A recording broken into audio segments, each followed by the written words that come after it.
جائیں گے۔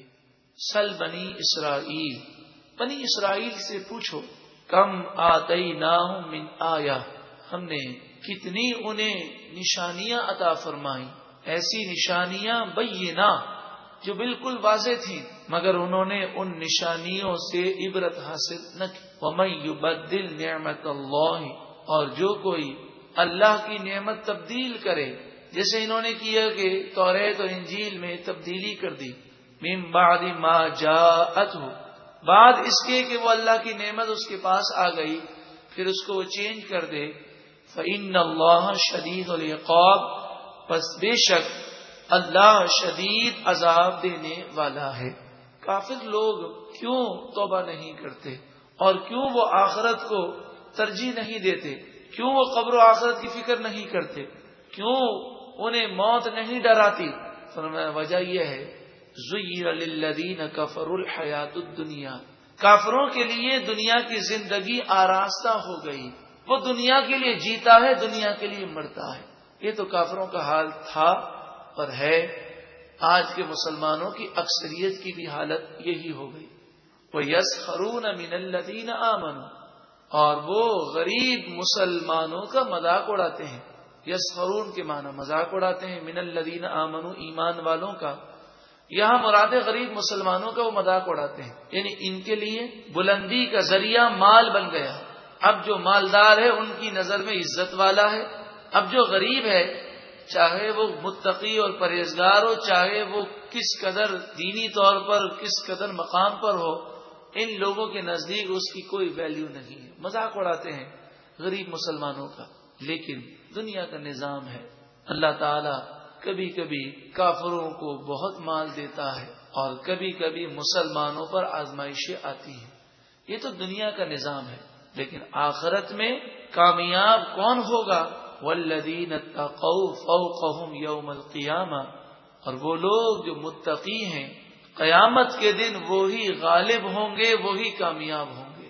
واللہ یرزق من یشاء بغیر حساب، اور اللہ جسے چاہتا ہے بلا حساب روزی عطا فرماتا ہے۔ تو روزی جس کو مل جائے یہ کوئی دلیل نہیں کہ اللہ اس سے راضی ہے۔ قارون کے پاس بھی دولت تھی، فرعون بھی مصر کا بادشاہ تھا، نمرود پوری دنیا کا بادشاہ تھا، مگر اللہ ان لوگوں سے راضی نہیں۔ کان الناس امۃ واحدہ، لوگ پہلے ایک ہی دین پر تھے، ایک ہی امت تھے۔ حضرت آدم علیہ السلام دین لے کر آئے، آپ کی اولاد دنیا میں آئی اور آپ اپنی اولاد کو اسلام کی تعلیم دیتے رہے، آپ کی اولاد میں اسلام ہی اسلام تھا۔ پھر لوگوں میں اختلاف پیدا ہو گیا، فبعث اللہ النبیین، پھر اللہ تعالیٰ نے نبیوں کو بھیجا، مبشرین و منذرین، یہ نبی خوشخبری سناتے ہوئے آئے اور اللہ کے عذاب سے ڈرانے کے لیے آئے۔ وَأَنزَلَ مَعَهُمُ الْكِتَابَ بِالْحَقِّ، اور ان کے ساتھ کتاب کو حق کے ساتھ نازل فرمایا، سچی کتابیں وہ لے کر آئے، 4 بڑی کتابیں ہیں اور باقی صحیفے ہیں۔ لِيَحْكُمَ بَيْنَ النَّاسِ، تاکہ یہ نبی لوگوں کے درمیان فیصلہ کریں، فی مختلفوا فیہ، جس بارے میں انہوں نے اختلاف کیا، وَمَا اخْتَلَفَ فِيهِ إِلَّا الَّذِينَ أُوتُوهُ مِن بَعْدِ مَا جَاءَتْهُمُ الْبَيِّنَاتُ۔ قرآن فرماتا ہے کہ اللہ کی کتابوں میں اختلاف انہی لوگوں نے کیا جنہیں کتاب دی گئی۔ توریت میں اختلاف توریت کے ماننے والوں نے کیا، انجیل میں اختلاف انجیل کے ماننے والوں نے ہی رد و بدل کیا۔ من بعد ما جاءتهم البینات، روشن واضح نشانیاں آنے کے بعد انہوں نے اختلافات کر دیے۔ بغیم بینہم، آپس کی سرکشی کی وجہ سے، جب یہودیوں کا اختلاف عیسائیوں سے ہوا تو انہوں نے توریت میں جہاں جہاں بشارت تھی حضرت عیسیٰ علیہ السلام کی اور انجیل کی، اس کو مٹا دیا، اور عیسائیوں کا جب یہودیوں سے اختلاف ہوا تو انجیل میں جہاں جہاں موسیٰ علیہ السلام اور توریت کا ذکر تھا وہ اس کو مٹانے لگے۔ آپس کی سرکشی کی وجہ سے انہوں نے رد و بدل کر دیا۔ لیکن اللہ کا کرم ہے، فَهَدَى اللَّهُ الَّذِينَ آمَنُوا، بس اللہ تعالی نے ایمان والوں کو ہدایت عطا فرمائی۔ لما اختلفوا فیہ من الحق بإذنہ، حق کی ہدایت عطا فرمائی جس کے بارے میں لوگ اختلاف کرتے تھے، بِإِذْنِهِ اپنے فضل سے اور اپنے اذن سے ہدایت عطا فرمائے۔ اس آیت پر ہم یہ دعا کرتے ہیں اللہ تعالیٰ اسی ہدایت پر ہم سب کو استقامت عطا فرمائے، اور یہ ہدایت مل جانا یہ اللہ کا کرم ہے، کسی کا کمال نہیں ہے۔ واللہ یہدی من یشاء الی صراط مستقیم، اور اللہ سیدھے راستے کی طرف جسے چاہتا ہے ہدایت عطا فرماتا ہے۔ مسلمانوں پر مشکلات جب آنے لگی اسلام کی ابتدا میں تو بعض مسلمان پریشان ہوئے اور حضور اقدس صلی اللہ علیہ وآلہ وسلم کی بارگاہ میں آئے اور کہنے لگے آپ ہمارے لیے دعا کریں، جب ہم اللہ کو ماننے والے ہیں، آپ کو نبی مانتے ہیں، تو ہم پر یہ مشکلات کیوں آتی ہیں؟ اب دعا کریں ساری مشکلات حل ہو جائے۔ تو قرآن مجید فرقان حمید نے ایک اصول بیان کیا، فرمایا کہ یہ مشکلات تمہارے امتحان کے لیے ہیں، اور تم سے پہلے لوگوں پر بھی امتحانات آئے، وہ امتحان سے گھبرائے نہیں ہیں بلکہ انہوں نے امتحان کو پاس کرنے کی کوشش کی، وہ آزمائش میں کامیاب ہوئے۔ امتحان سے گھبرانے والا نادان ہوتا ہے، بلکہ امتحان تو ایک سند دیتا ہے کہ یہ شخص اس مرحلے کو طے کر چکا ہے، اور جتنا امتحان مشکل ہوگا اتنی ہی اس کی کامیابی کی سند پاورفل ہوگی۔ ام حسبتم ان تدخلوا الجنہ، کیا تم نے یہ گمان کر لیا کہ تم جنت میں چلے جاؤ گے بغیر امتحان کے؟ ولما یاتیکم، اور ابھی تک تمہارے پاس وہ مصیبتیں نہیں آئیں، مثل الذین خلو من قبلکم، وہ مصیبتیں جو تم سے پہلے لوگوں پر آئی ہیں، مستہم البأساء والضراء وزلزلوا، انہیں سختیاں آئیں، مصیبتیں آئیں، زلزلوا، وہ ہلا دیے گئے، جسم ٹکڑے ٹکڑے کر دیے گئے۔ حدیث پاک میں آتا ہے نبی کریم صلی اللہ علیہ وآلہ وسلم نے ارشاد فرمایا ایسا ہوتا گڑھا کھودا جاتا اور کسی کو زندہ گڑھے میں دفن کر دیا جاتا، آرے سے جسم کے ٹکڑے کر دیے جاتے، لوہے کی کنگھیوں سے جسم کی کھال ادھیڑی جاتی، مگر کوئی بھی تکلیف انہیں اسلام سے دور نہ کرتی، ایسے وہ اسلام پر مضبوط تھے۔ اللہ ان کے صدقے میں ہمیں اسلامی تعلیمات پر عمل کی توفیق عطا فرمائے۔ یعنی کافر ظلم کر رہے ہیں، مار رہے ہیں، پھر بھی وہ اسلام کو نہیں چھوڑتے، اور ہم کتنے نادان ہیں کہ تھوڑی سی تکلیف ہوتی ہے نماز کو چھوڑ دیتے ہیں، روزہ چھوڑ دیتے ہیں۔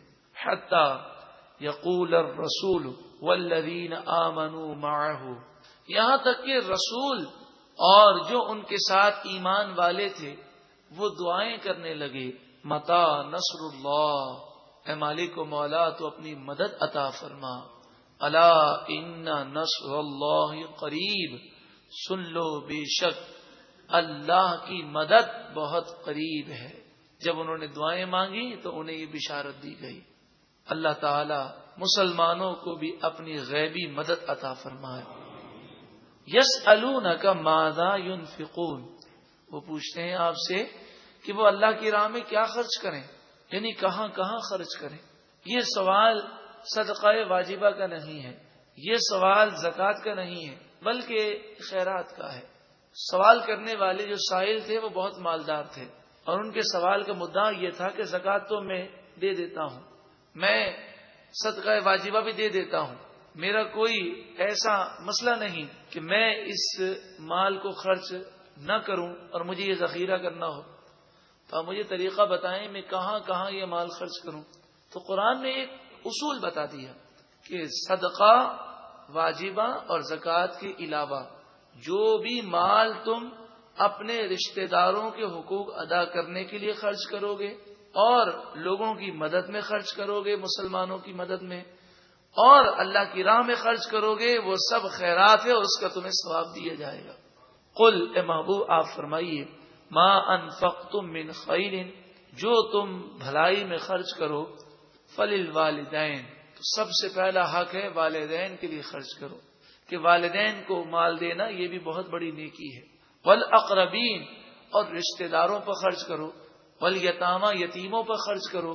یہاں پر یہ عرض کر دوں کہ والدین پر جو خرچ کرنا ہے، زکوٰۃ تو والدین کو دے نہیں سکتے، صدقہ واجبہ نہیں دے سکتے. یہاں مراد زکوٰۃ اور صدقہ واجبہ کے علاوہ کی بات ہے. والمساکین اور مسکینوں پر خرچ کرو. وابن السبیل اور مسافر پر خرچ کرو. وما تفعلوا من خیر اور جو بھی تم نیکی کرو گے فإن اللہ بہ علیم پس بے شک اللہ اسے خوب جاننے والا ہے. کتب علیکم القتال فرض کیا گیا تم پر جہاد کرنا. وہو کرہ لکم حالانکہ جہاد کرنا تمہیں ناپسند ہے کہ اس میں جان جاتی ہے، مال جاتا ہے. لیکن ضروری نہیں کہ تمہاری جو پسند ہو وہ صحیح بھی ہو اور تمہاری جو ناپسند ہو وہ بری ہی چیز ہو، کیونکہ ہماری عقلیں محدود ہیں. ہم بسا اوقات اچھی چیز کو ناپسند کرتے ہیں اور بری چیز کو پسند کر لیتے ہیں. اسی کو لے لیجئے کہ مال کو جمع کرنا لوگ پسند کرتے ہیں اور اللہ کی راہ میں دینا بسا اوقات نفس پر بھاری گزرتا ہے کہ 1 کروڑ میں سے 2.5 لاکھ اللہ کی راہ میں ہم کیسے دیں. حالانکہ 2.5 لاکھ دینا گویا کہ پورے باقی رقم کو بچانا ہے. تو جو ہماری پسند ہے وہ صحیح ہے، یہ کوئی ضروری نہیں. وَعَسَىٰ أَن تَكْرَهُوا شَيْئًا وَهُوَ خَيْرٌ لَكُمْ ہو سکتا ہے جو چیز تمہیں ناپسند ہو وہ تمہارے لیے بہتر ہو. وَعَسَىٰ أَن تُحِبُّوا شَيْئًا وَهُوَ شَرٌّ لَكُمْ اور ہو سکتا ہے جو چیز تمہیں پسند ہو وہ تمہارے لیے بری ہو. اس لیے مفسرین فرماتے ہیں کہ جب بھی دعا مانگی جائے اللہ تعالیٰ سے خیر اور عافیت کا سوال کیا جائے. یہ سوال کیا جائے مالک مولا یہ چیز مجھے خیر اور عافیت کے ساتھ عطا فرما اور بہتری عطا فرما.